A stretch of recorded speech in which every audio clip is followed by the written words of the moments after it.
I want to introduce myself. My name is Justin Korda. I'm the executive director of the ROI community.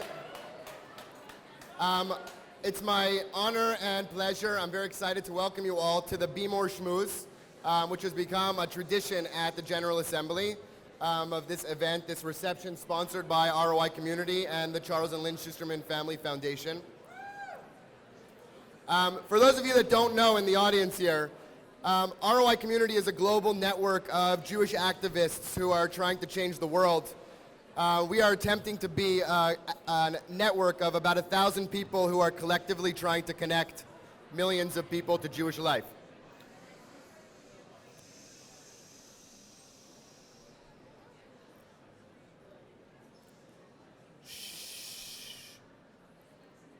Friends, we have a short program, so if I could just get your attention for one minute.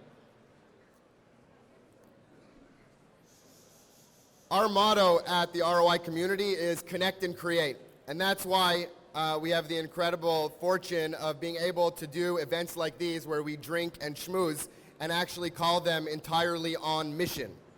So I want to really thank you all for joining us. But that's all I'm really going to say about us, because tonight is not really about talking about our organizations and our theories of change, although maybe not for us, for some people.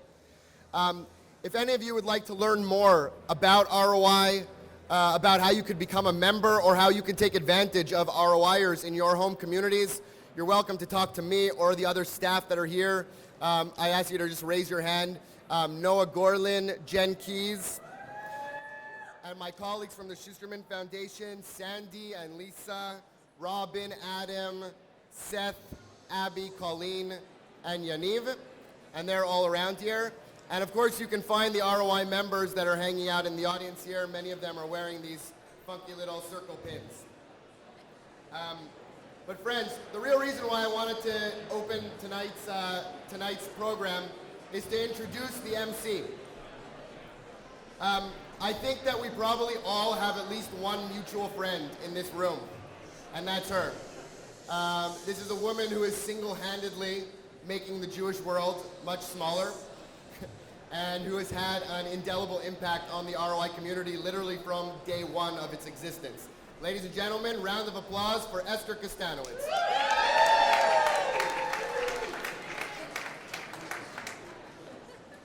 Take it away. Okay. Hello, people. Can you hear me in the back? You know, here's something that really helps you hear me in the back is if you stop talking. It's really this remarkable thing.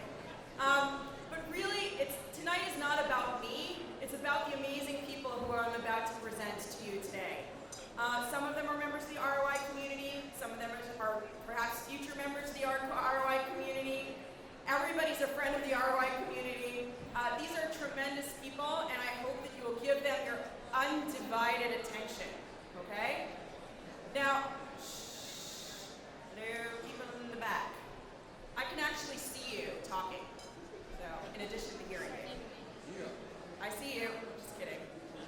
No, I really see you.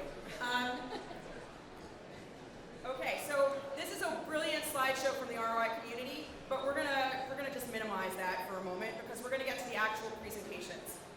Now, some of you may know that when we were in the convention center, we were suddenly asked to leave. Was anybody else there? Woo! Yeah. Team fire drill or whatever that was. But anyway, the point is that I did not print the bios. They are on my computer, so on my laptop, and it's actually a wonderful program called Evernote. Do you guys know Evernote? Yeah! Woo! I want to point out that Evernote was now the biggest woo of this whole event, but that's going to change very soon. The first person I want to introduce. Oh, that worked. Okay. The first person I want to introduce is Hindy Poupko. Her reputation precedes her. She became a member of the Forward 50 this week. She's very fancy. She's the Director of Israel and International Affairs at the Jewish Community Relations Council of New York and the Director of the Council of Young Presidents, Young Jewish Presidents. Got that? Young and Jewish and presidential. She's like the queen of them, I think. Is that official title? All right, so I want to introduce Hindy. Please give her your undivided attention. Thank you. Okay, everyone. Hi, good evening. Thank you for having me.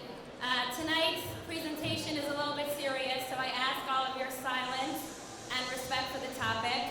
I'm going to share with you how social media helped me and my husband get through the hardest time of our lives.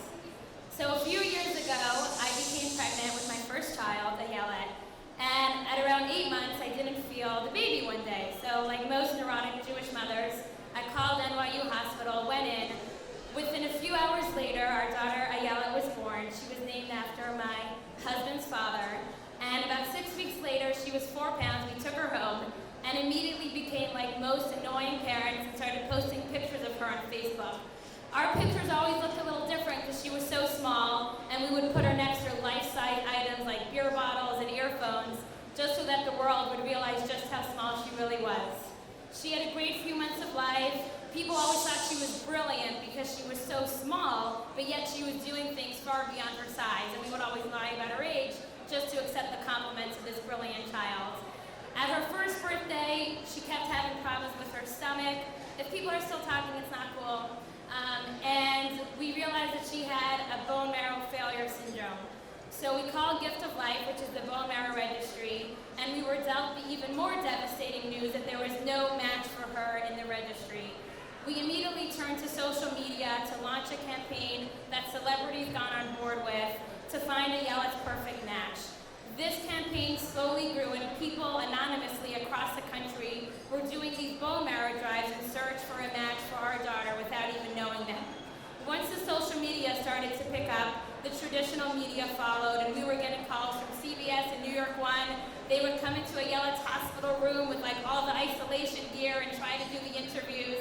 And we were sort of baffled. What was it about Ayelet that was so interesting? Unfortunately, there are a lot of sick kids out there. And I'll talk about some of the reasons throughout the presentation, but I think at the beginning it was just because she was so cute that people were really drawn to her smile and her story, and it was something that everyone could relate to.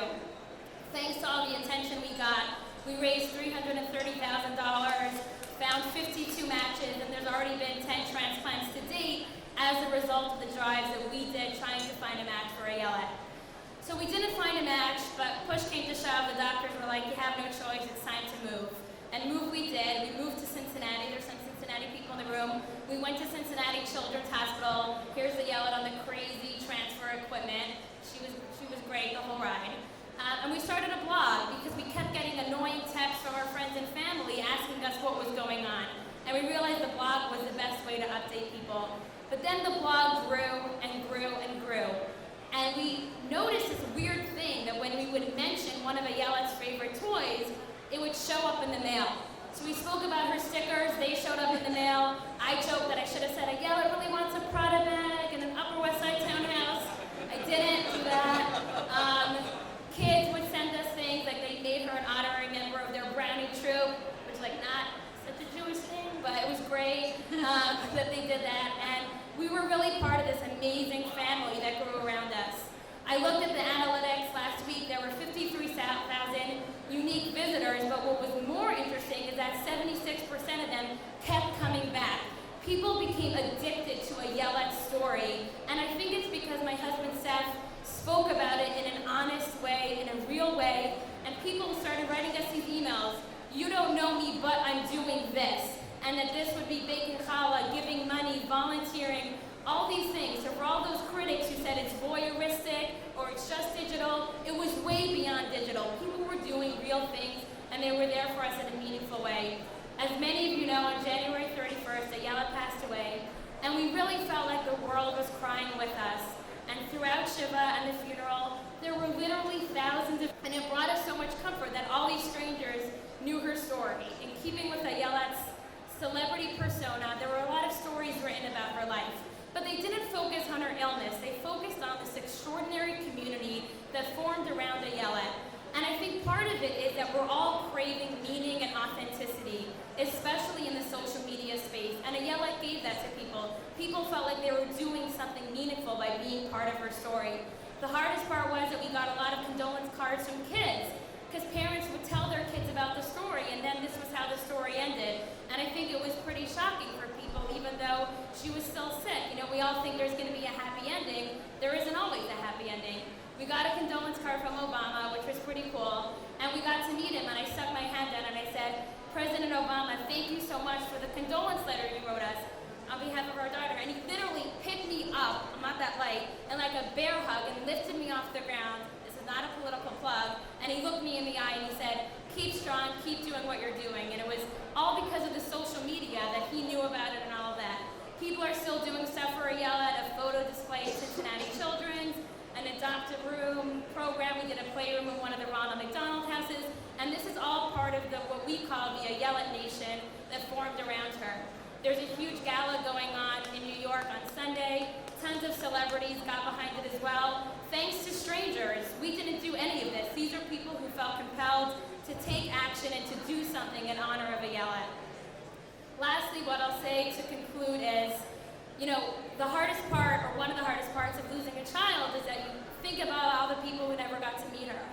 And I think what's comforting for us is that so many people got to meet this girl who was in isolation for half of her life, but yet so many people know her name. And the last slide, which said 5210, is a reminder of the 52 matches and the 10 transplants that have taken place to date, all because of the amazing digital and real community that formed around her. Thank you.